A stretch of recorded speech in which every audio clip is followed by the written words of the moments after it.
What's up guys, my name is Ace, and today we're going to be looking at the perks for Infinite Warfare multiplayer. I'm going to be breaking down the different tiers and talking about what each one of these perks does. Let's get into it.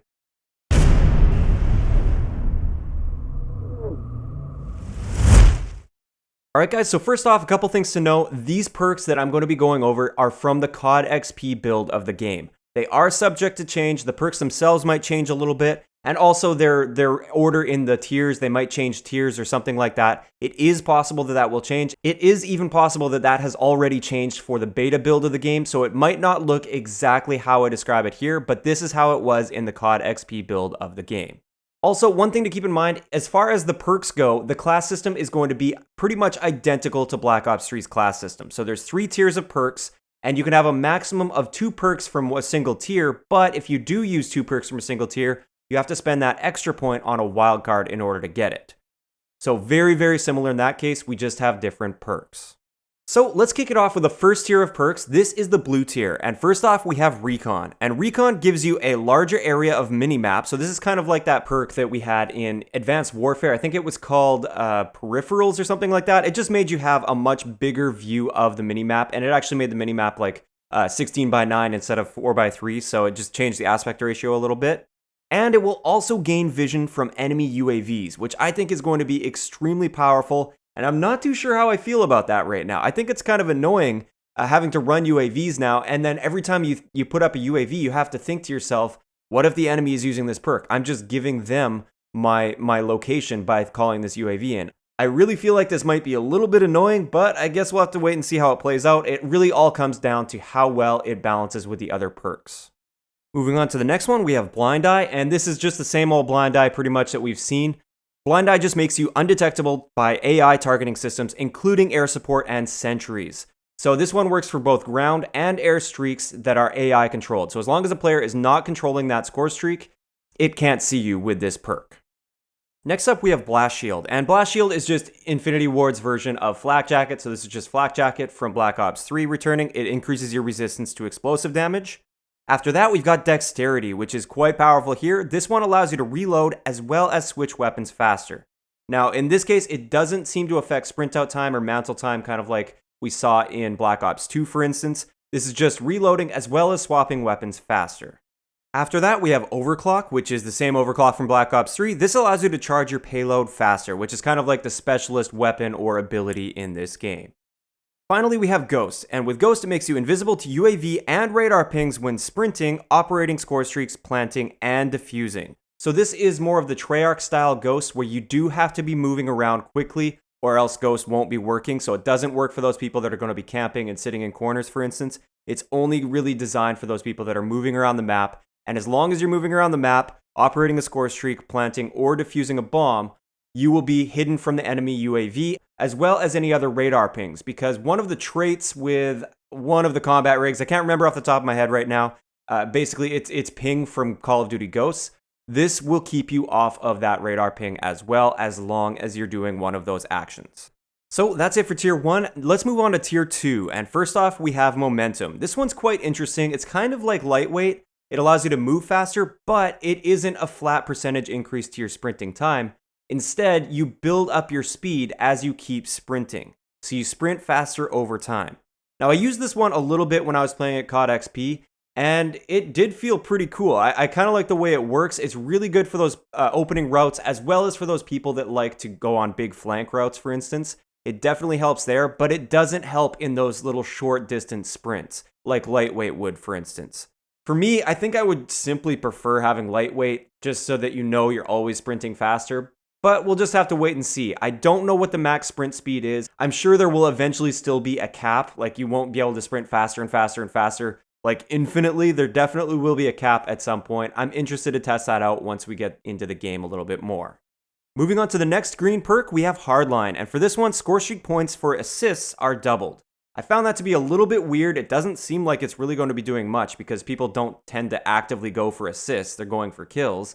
So I don't really see myself spending a perk point on this, but for some people, this might be something that they want to use. Next up, we have Tac Resist, and this is just the Tac Mask from Black Ops 3, essentially. It increases your resistance to flash as well as stun effects.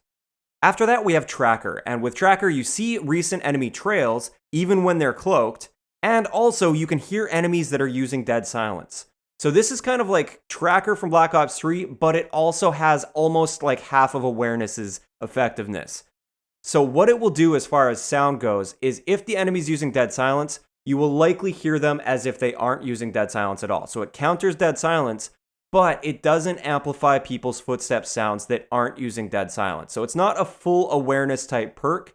It only cancels out dead silence, which I think is a better system to have. I feel like awareness can be a little bit too powerful at times, and I'm fine with this. Although a lot of Search and Destroy players are probably not going to like seeing this at all, and I can definitely sympathize with them. I don't play Search and Destroy much myself, but this will be frustrating for a lot of Search players because a lot of people feel that Search and Destroy should be a dead silent mode if you're running a perk to be dead silent.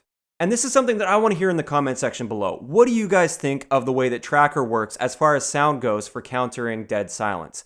Would you prefer having this system, or would you just simply prefer the dead silence and awareness perks that we had in Black Ops 3? Let me know your thoughts on this in the comment section below. But the video isn't over yet. We still got lots of perks to cover. Moving on to the next one, we have Cold-Blooded. And for Cold-Blooded in this game, it makes you invisible to thermal detection systems. So it seems like there's going to be various thermal detection systems, not just a thermal sight. So this will work against various thermal detection systems. I'm also curious to see if this is going to remove that red box when a player is controlling a score streak where they can like target enemy players. I'm not too sure if it's going to do that. It's going to require a little bit of testing. I would think it would do that, but maybe it doesn't. Maybe it's only for thermal sights, but we will just have to wait and see. So finally for this tier, we have Scavenger. And Scavenger is a little bit different in this one. With Scavenger in Infinite Warfare, it will only resupply ammo from dead players. Whereas in previous games, it would also resupply like tacticals and lethals and everything like that. This only resupplies ammo. Now, there is a trait on one of the characters. Can't remember off the top of my head. I've got so much information floating around in my head that it's hard to remember exactly. But one of the combat rigs does have a trait that will replenish lethals as well as tacticals. Scavenger as a perk doesn't do that. It only replenishes your ammo. Moving on to the final tier of perks, this is the red tier. First up, we have Gung Ho, and this is just like Gung Ho we saw from Black Ops 3. It allows you to shoot, use equipment, and use score streaks while sprinting. No word on whether or not Gung Ho will reduce sprint out time. We'll have to do some testing once the game comes out. After this, we have Pinpoint. This is a brand new one that's going to be coming to the game, and with this one, it outlines enemies when dealing or taking damage with projectile weapons. Now, this is going to require a little bit of testing. I don't know exactly what they're going to be classifying as a projectile weapon. I don't know if it just means anything that's not a hit scan weapon is a projectile weapon, or if it has to be like a launcher, or what exactly a projectile weapon is according to this game. But it is an interesting perk, and we'll just have to wait and see how it plays out. It likely is going to be somewhat similar to the RECON perk from Modern Warfare 3, so you can see their outline through walls for a certain period of time. But apparently it's only if you are giving or taking damage from a projectile weapon, whatever that means. Moving on to the next one, we have Hardwired. And with Hardwired, you're immune to all EMP effects. It will also block equipment or abilities that outline you for enemies. So this one's going to be great. It's going to be a great counter to like Mark Target, for instance, which will outline you if they shoot you. They can outline you and see you potentially through walls. I'm not too sure if that one actually shows through walls. And there's also some equipment that will outline you. This will counter that as well as EMPs. Now, one interesting thing to point out is it doesn't say that it blocks perks that outline you, so I don't know if Hardwired is going to counter Pinpoint. That will take some testing once we get our hands on the game. Next up, we have Marksman, and with Marksman, this one allows you to acquire enemy name tags from a greater distance, and it will reduce flinch, but only for sniper rifles. And I really like the sound of this perk. Marksman back from Modern Warfare 3, I believe it was. You could see their name tags like across the map, and it was just a little bit easier to acquire targets, especially when you were sniping or using like an LMG, for instance. So I really like how they did that. Also, I like that there aren't any blanket perks that reduce flinch for all guns, because then it becomes a crutch perk. When they make it so it only works for sniper rifles, then it just kind of encourages the snipers to use this one perk, which will mean that they're trading off for a different one of the perks in the game, and I don't think it'll be such a big deal to reduce the flinch on the sniper rifles. Moving on to the next one, we have Engineer, and for Engineer in this game, it will detect enemy equipment and score streaks through walls, and it will delay the activation from enemy mines. So this really isn't anything too new. We've seen this in the past. You can see the enemy score streaks as well as equipment through walls. This will be great if you have some EMP grenades as well, so you can destroy that equipment and score streaks very easily. Also, it will delay the activation of trip mines and things like that. One thing that I found a little bit interesting is it seems they took away the ability from Engineer to re-roll care packages, because there are care packages in the game, but there are no perks that allow you to re-roll for a new care package. And I don't know how I feel about that yet. Like, I'm not somebody that uses care package or re-rolls care packages too often. I thought it was kind of a neat ability to do, but if it means there are going to be less high streaks earned in care packages, I think I'm all for that, because I find that to be quite annoying. So finally for perks, we have Dead Silence, and with this one, your footsteps as well as your jump packs are silenced in the game. So this is Blast Suppressor combined with Dead Silence from Black Ops 3. I love that they combined these two perks. I didn't like the idea of having them separate, and it made it so, like in Search and Destroy, for instance, your entire tier 3 was basically taken up. You had to use Dead Silence, and pretty much had to use Blast Suppressor if you wanted to be really effective in Search and Destroy, and that forced you to use a wild card and everything. So I like that this frees things up a little. And I love that they combined both the footsteps as well as the jump packs into Dead Silence.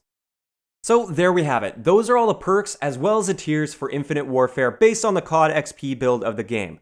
Like I said, things might change a little bit. They might move perks around to different tiers, and they might even change what some of the perks do. But so far, these are the perks that are in the game. Couple interesting things to point out that I really like. First off, there's no toughness type perk in the game. So there's no perk that's going to be a crutch that reduces the flinch on guns, because as soon as you have a perk like that, it becomes a crutch perk because it helps in every face-to-face gunfight. Also, no awareness. There's nothing that will amplify enemies' footsteps. There's only that one tracker perk that will counter Dead Silence without amplifying or further amplifying footsteps, which I think is a good thing as well. And finally, there are no perks that I can tell, unless Gung Ho does this, that will reduce your sprint out time, which I also find to be a very, very important and somewhat crutch perk for people that want to be somewhat aggressive. So I like that that one is also not returning as a perk. Everybody's going to be on a pretty much level playing field as far as that goes, unless Gung Ho will reduce sprint out time, but that's going to take a little bit more testing. I'd like to know in the comment section below, what are you guys thinking so far about this overall perk system for Infinite Warfare? If you enjoyed the video, a like rating is always appreciated, and don't forget to subscribe for more if you haven't already. I'll talk to you guys next time.